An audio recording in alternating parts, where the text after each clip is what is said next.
Hey friends, welcome back to the channel. My name is Dale, and we're going to talk about some things that became relevant. They're just some things that had come up on my phone within the past 24 hours and how they tie into things that I've been saying over the past few days. So let me open up my phone and get a little frame of reference in my mind of what we're going to talk about. All right, hang on. Okay. The first thing comes from Instagram, and though I have, I think this is Instagram. Yeah. Though I have an account, I started it back in 2019, I think, along with the channel as the crow flies, but then I never really activated these things. I just know like what you're supposed to do, but if I'm not feeling it, it's like very hard for me to invest my energy into it because it feels phony to me, okay? Like, when people used to call each other posers because they're acting like something that they're not. Um, so yeah, it just does not feel authentic to me yet. And, I'm gonna try to get there to where it's just when certain things are not intuitive to use, but they should be because so many people are using them, it kind of just annoys me. And so I kind of like push against that for a long time. But this came in last night and it was posted by somebody called Everything Aligns, and it's an energy update for the Scorpio full moon. Okay. And I did not know that the full moon was in Scorpio, but I find that interesting because I was just talking to my neighbor and she was telling me how she's a Scorpio. And I find that to be a very interesting sign. It's a water sign, but I think it's everything that you would expect it to be, like that they are built with this innate connection to sort of like just the places that most people aren't familiar with within the psyche. Okay. And it's like, so they tend to be very interesting people, but you don't really get to know it unless they're comfortable around you. So, anyway, um, so the energy of the Scorpio full moon is strong today. Many are feeling it physically, emotionally, and energetically. If your sleep has been disrupted, your emotions heightened, or your body buzzing with unfamiliar intensity, you are not alone. This is no ordinary moon. It's a purging. Insomnia, vivid dreams, anxiety spikes, or even, wait, this is no ordinary moon. It's a purging. Okay. Insomnia, vivid dreams, anxiety spikes, or even bursts of clarity are all signs your system is processing something big. You are being purified on a cellular and soul level. Old energies are being pulled to the surface for release. Some of it's yours, some collective, which means like all of us, okay? Let yourself move slower today. Drink water like it is medicine. Your nervous system is recalibrating to a higher frequency. This is not chaos, it's alignment. So, cohesion through chaos, right? All right, message for today. You're not coming undone. It's a release. Trust the waves. Clarity always follows the cleansing. Um, and then this was just a screenshot. So the person's comment, the Everything Lines comment is, how are you feeling? I was up all night. Incredible insight coming through the past couple days for myself. Grateful for this full moon. So that's what the poster, the person who posted it said. But if you go back now, sometimes I follow astrological reports. I am not an astrologer, but I understand why it's relevant and why it's important because I understand the historical relevance of it. Okay. I've said it before and I'll say it again. Three wise men were astrologers and they found Jesus, baby Jesus, by following the star, right? We kind of like to ignore that because as somebody who was raised in the Christian church, Protestant church, and then my father was Catholic, and a lot of my family members were Catholic on that side.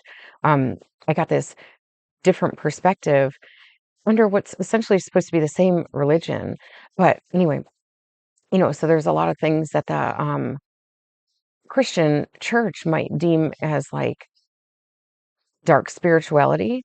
But then they forget where their own roots come from, or they're like eliminating parts of the stories because they don't even realize that they're doing it. Okay. So anyway, so that was that. Um, but yeah, I was saying that over the past couple of days, I have felt like my body is going through something, like my white blood cell count is up. And I was saying that, I'm not saying that it actually is. I'm saying that that's what it feels like, almost like if I were building up to a fever and then it was starting to break. And what caused it to break was eating salt, drinking a ton of water, and then using a detox tea. But I did also take ibuprofen prior to that, and that wasn't doing anything. It was like there was certain like achy pains that went away in one area, but then increased in another. So I was like, okay, this is not a thing for like modern medicine that's going to work. So I have to think in terms of what I know works, or like what I'm being guided to from within. It's just like you're following these urges or these nudges. Um, and that's like your doctor within. Okay. So I don't expect you to be at one with this concept, but I do expect you to start maybe paying attention more. That if your body says that it's like hungry, maybe it's just thirsty, right? Because we didn't use this concept of like drinking 8 glasses of water a day. It's like, first of all, back in the time of nature, before there were cups, where did they get this number from? It's like not a real number. It's kind of just an erroneous thing based on modern culture. And um water was contained within like fruit and vegetables and things like that.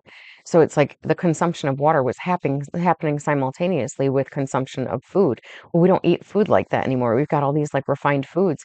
So when you get the urge to eat like this, you've been hearing this forever and ever and ever, that a lot of times you should just drink water first if you're hungry. But that is like this sort of ancient um nudge that's inside of us, that yeah, it goes to hunger first, because water would have been absorbed from the foods that you were eating in nature. Okay, I'm not saying that this is a fact and I've researched it and whatever, but doesn't it fucking make sense? Okay, that's all I'm trying to get to here. So let me pause it and try to bring up the next thing. But I guess part of the point of me saying it is that um, I haven't been tuning into astrology and paying so much attention, because I'm more occupied with the things, the guidance that I'm getting inside, rather than reaching outside of myself all the time for answers. So I thought it was very interesting that I was picking up on it anyway. And that's kind of what would happen, is that I would look to the astrology to find out why I was feeling the ways that I was feeling, if it wasn't something directly in my external environment. And I think a lot of times, like, some days I'll have these emotions that I'm like, dude, it's not my emotion, but I can feel it moving through my body. But I can very clearly see that it's not being triggered by something that's happening around me. So I've learned to make peace with that, like, okay, all just clearing energy sometimes. And sometimes it's like it's showing in the nature around you too. Like yesterday, um, there was this real stagnant energy in the morning when I recorded my video. And then as the day went on, I just started to notice that the energy felt like it was present in everything. Like when my kids got home from school, just everything, all the people around me. It's not like I have a bunch of people in my environment, but I can sense, like, I can just sense things. And you can too. You just, maybe don't take time for it. So let me pause it and bring up something else that had come up on my phone. And this comes from an app called Patterns. And I discovered this app because I was looking for, like, are there such things as just like friendship apps, of like, how do people find who they connect with, to where they don't have to only give part of themselves to these relationships and conversations? It's like, because your coworkers or your family members or your children or whatever, it's like you can't always give 100% of yourself, just because it's not practical. It's just impractical. Okay. So it's like, how do people find these groups other than through YouTube? I know a lot of the videos that I watch on YouTube, it's bringing in other viewers that have the same things going on, so they have similar understanding. But I'm just curious, in this world of like, how are people still connecting in a healthy way, or is it even possible? Well, Patterns came up as this suggestion because it's sort of this social connection group, and I suppose it can be done for like relationships too. I mean, like, partnerships. Um, but I think the intent is bigger than that. But ultimately, I think everybody's always looking for just like their single partner that they can feel comfortable with. So let me see if I can bring that up. There's a notification that I cleared off my phone, but I think it's still in there somewhere. So hang on. Okay, I don't think that this is the exact one, but I will go and like look for the one that came previous to it. But it's such an insightful app. Um, And I have like the free version of it. You can get, you can pay for it and get more in-depth info. But there's just so much good information that you would not be hearing just in regular conversation. Okay, so past life karmic links. Now, all that stuff might sound like nonsense, like past lives or karma, if we don't really have a basis of understanding for it, but we just like hear those little buzzwords or whatever. So let me just read this. This is a summary. This new insight discusses the power of past life karmic links. Karmic ties can be incredibly intoxicating and electric. With them, you may find yourself inextricably drawn to someone for no logical reason. Ultimately, these bonds are intentionally powerful, but it's critical to be aware of them so that you don't remain stuck in a toxic situation, no matter the outcome. There are important lessons to be learned. To find out if you have a karmic link with someone, you can run a bond with your partner's friends and family and dive into the specific insights related to your connection. And then if you go deeper, there's like an option to go deeper. And then it's like it brings up the thing of like where you can pay for the subscription. But that's what I mean, where it's not just for partnership. It's like for you can run a bond, which means like where it compares your like natal charts and things like that, like all this in-depth stuff that is way more than just the sun sign horoscope that you would find in a magazine or on a website or something like that. Let me pause again and see if I can find the one that caught my eye yesterday. Okay, again, I don't know if this is the one that I was looking for, but this is Pluto to Mercury in Capricorn, so that's sort of like the conjunction of what they're talking about. Do I really know what that means? No, not really. But this is about communication triggers. Summary. You tend to know how things work and want to share your expertise with others, but at times your fears hold you back and prevent you from communicating what you know. Perhaps you're afraid to change your mindset. Even if something's not working, you hesitate to let go of what's worked in your past, or you may fear that others will find fault with your thinking or blame you if your ideas are ineffective. In response to your concerns, you may shut down and avoid speaking or taking charge, but it's emotionally difficult for you to feel useless. Or if you do try to help and your efforts fall flat, you can overreact or become angry and dismissive with yourself or others. Ideally, you can learn to put your fears aside and put in the work to truly understand what you're working on. You have the ability to commit to a project and make a lasting contribution. Okay, and then there's more insight that I could read on that. But I'm going to show you a message that I got last night. Okay, and the relevance of that to this is the fact that I've spent a lot of time I spend in my lifetime a lot of time trying to explain myself and why my rationale makes sense so that people aren't always like, why are you so fucked up? Why are you always wrong? Why do things always like fall apart for you? And it's like, I'm not sure that that's really what's happening, though. If you look at just like the end result of it, it looks that way. But if we look at how I contributed to that thing, it's like, I don't see the alignment from the point at which I was like my contributions were being made to the point at which it came out to this result. Okay. So it's taught me a lot of detachment from understanding the feelings of frustration that I have if I am putting in the effort to try to like communicate clearly, because so few people know how to communicate clearly. So it's like I'm doing all the things that I already know within my heart are best for communication, and then to back that up, like there's so many things that I have it's not that I've learned them, it's that I've seen other people, experts in the field of communication or in public speaking. Like I have said before, I took a Dale Carnegie class. I was in something called Finance Academy in school, in high school, and it was all about like business fundamentals. And a lot of that teaches you marketing, psychology, all these other things. And then I've continued those things on through college.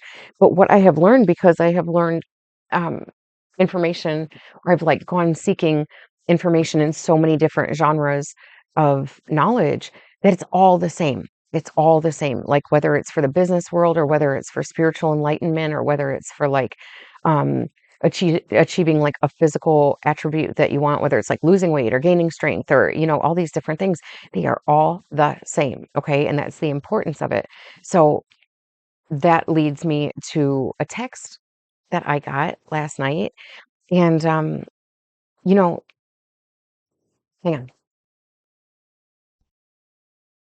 I have had people in my life who make me feel like it's not my right to be able to tell my story and the experience that I had with them because I'm somehow wrong because of what the outcome was. Okay.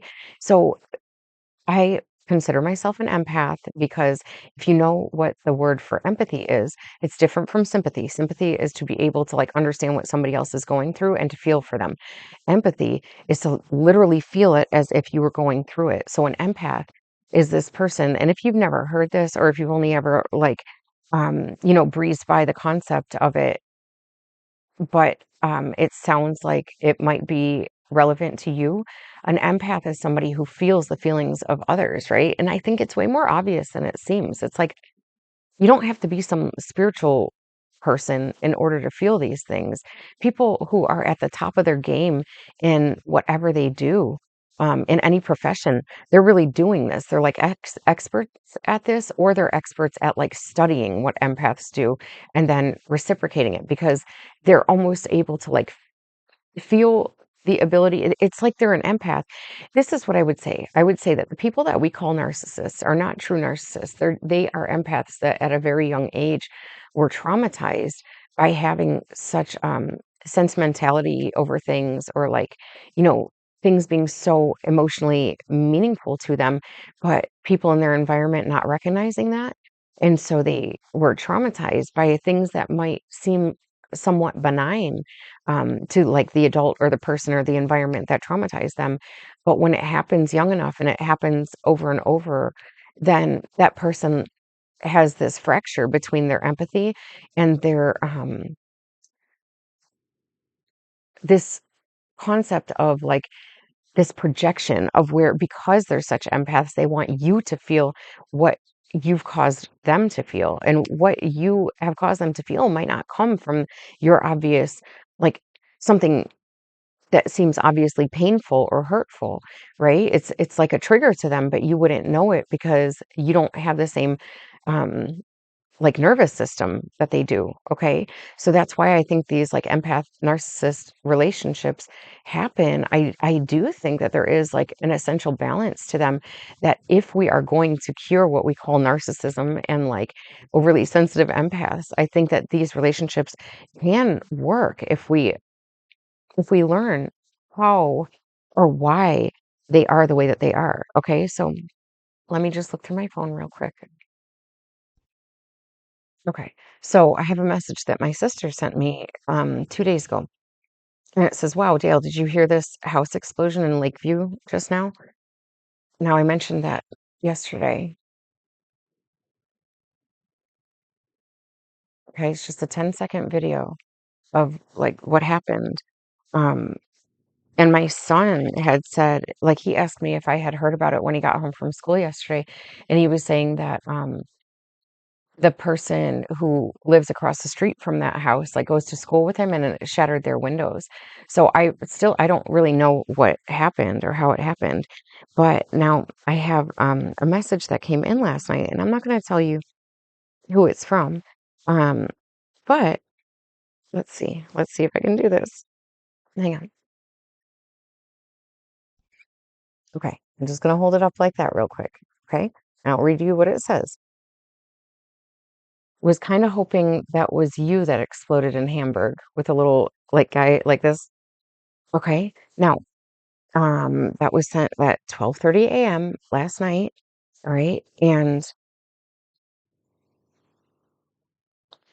what I was trying to do is to go back and see, like, what had I said before that, and when was the last time that I had communicated with this person, just to see, like, what was it that I had done to cause this reaction in this person. And the last thing that I said just prior to this is, okay, thank you. And this was probably mm, 5 days ago. Yeah, 5 days ago. So I guess I can't really get into it right here, right now.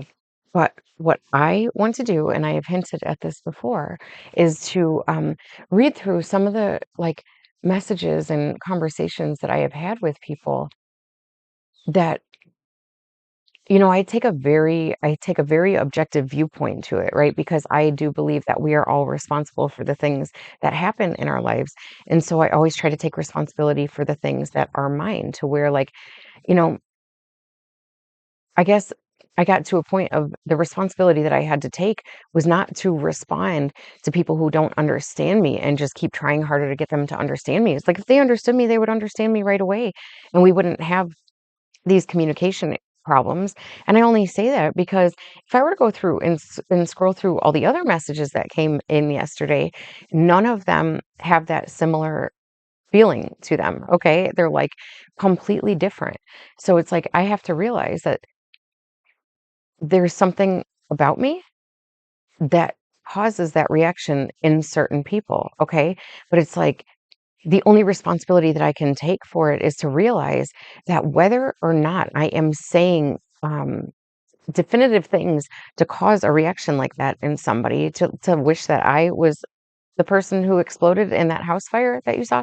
First of all, like what kind of lack of compassion is that to even, I don't know. I'm not trying to put anybody on blast as an enemy. What I am trying to do is like to open you up to the um understanding that communication outside of what makes sense happens, okay? Triggers outside of what makes sense, they happen all the time. But if you don't see them within your surroundings, it's because I've said it before. It's that as within, so without. And there is like there's parts of me that just always felt that I could love everybody no matter who they were and what they've been through. And that started out as early as I can remember. Like when I was a child, if I saw like an animal, I would always want to protect that animal and not let anybody else find it, right? I remember at preschool finding like this little den of bunnies, like baby bunnies, one time under the playground. And I was like, oh my gosh, everybody's going to see these bunnies and they're going to want to like touch them. So all I wanted to do was kind of protect them and shelter them.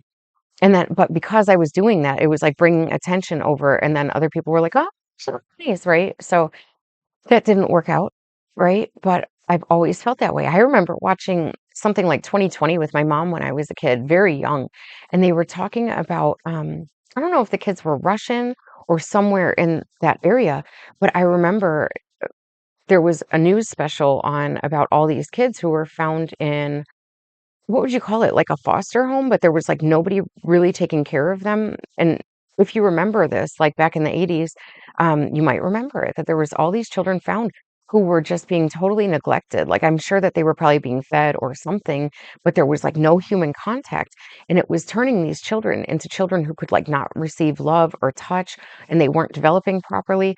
And I, even at that point, I was very young, but I remember thinking like I could love those children, right? I was still a child myself, but I kept thinking like, I could have love for those children. I believe that they could develop love, um, in this world because somebody can understand them and like move through those like phases of trauma with them. I do not understand why my young brain could conceive of these things, but I know I couldn't like just talk to that openly with people because they wouldn't understand. They just wouldn't understand because a lot of people just, that's what I've realized after going through life. It's that I think that everybody is capable of seeing things the way that I do, and so does everybody else. This is why we get so mad at each other for being wrong, right? Being wrong.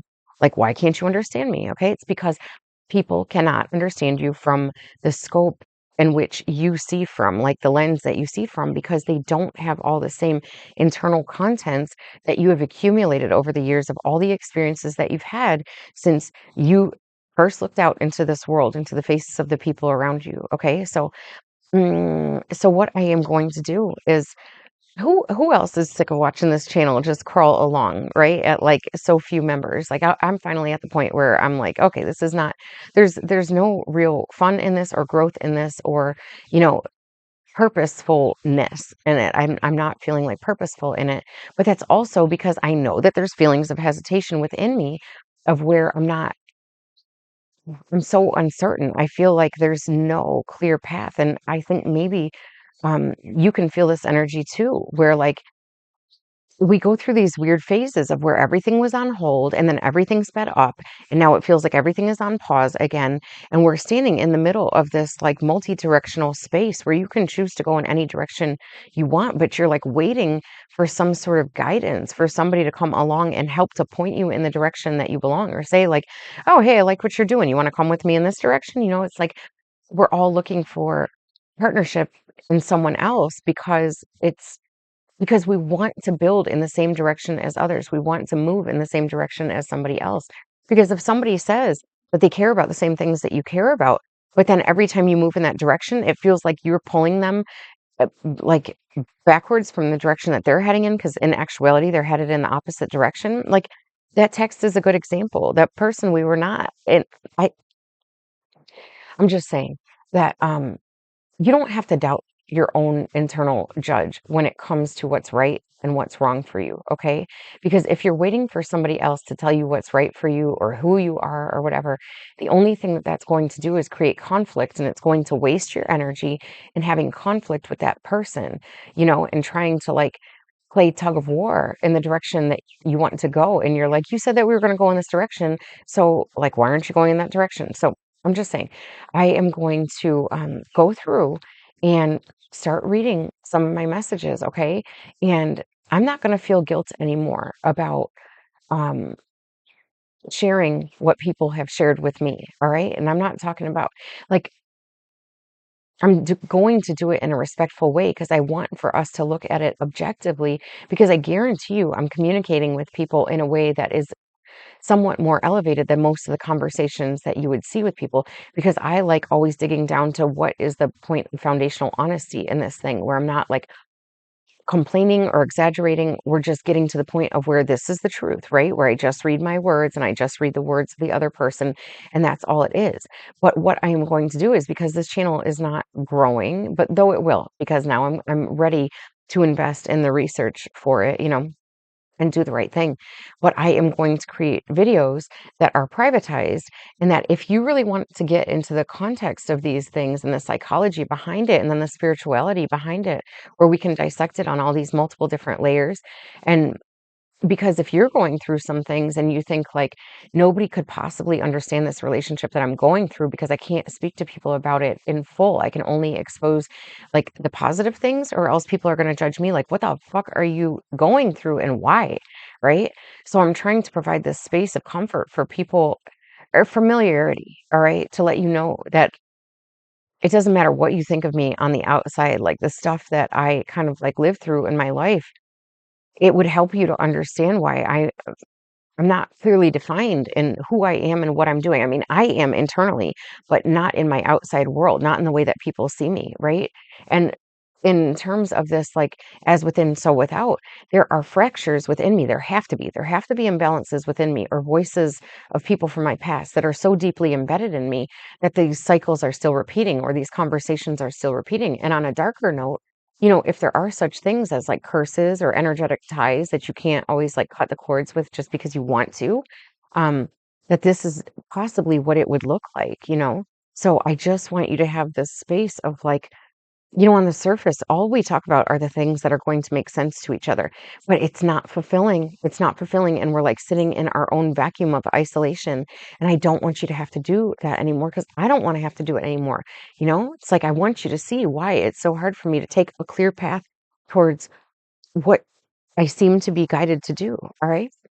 It's kind of a longer video than what I intended it to be, but it doesn't matter. It's actually much shorter than a lot of the people that I listen to. So, I hope you find some understanding with what I'm saying. I hope you find a little bit of confusion in that text that I read, or a little bit of like heartbreak, because that's kind of what it feels like to me. It's like, how cold, what's going on inside of somebody that they would wish that upon somebody, or that they would, hope that it was me who got destroyed in this situation. But, to totally disregard the fact that some families' lives did get destroyed in this situation. Okay. Like, this person says that they're an empath and I'm not.